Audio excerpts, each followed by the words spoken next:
Plus of course, mas papasayahin natin. Yes. Kasi network marketing is supposed to be fun.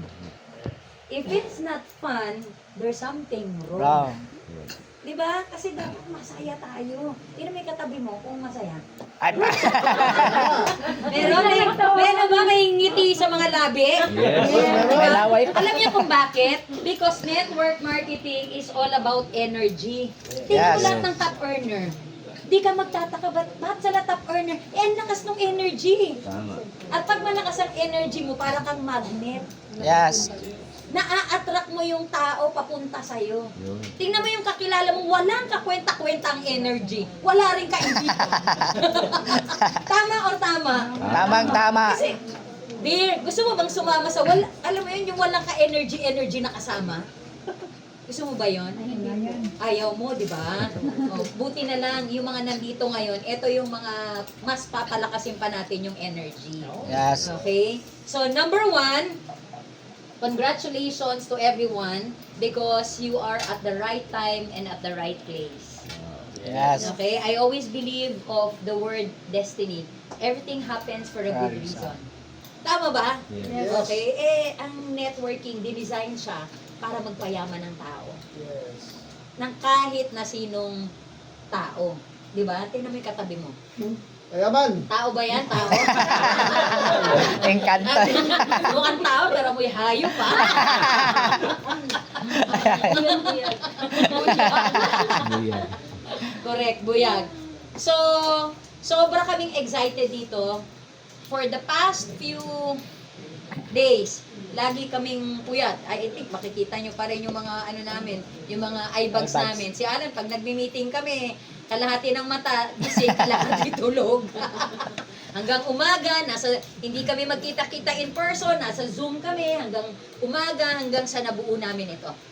Okay? Kasi sabi nga namin, you guys deserve something better. Yes. Tama ba? Because we saw your commitment. And sa totoo lang, lalo na sa sa status ko ngayon, it's so easy not to continue MLM anymore. Actually, that will be the easiest way. Alam mong bakit? Di naman madaling magpayaman ng tao eh. Iba kasi ang pressure ng management sa nasa field lang tayo. Yes. Pag nasa field ka, if you don't feel like it, you can not just go there. 'Di ba? Management. Tamad ako eh, huwag mo na magbukas. Pwede ba yun? Di ba?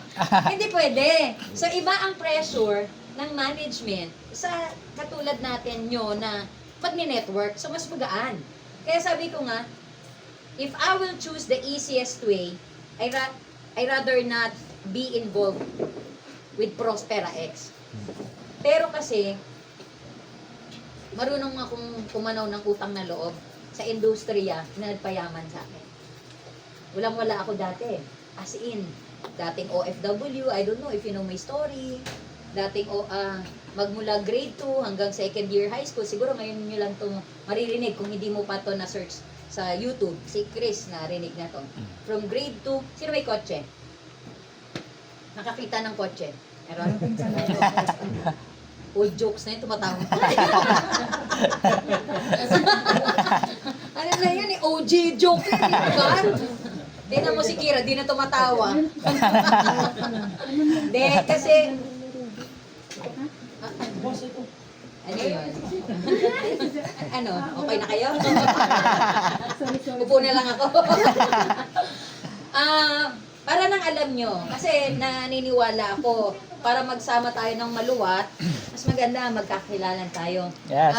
Not all of you nakasama ko, except Chris. Tama, si Chris, inaanak ko pa yan sa kasal.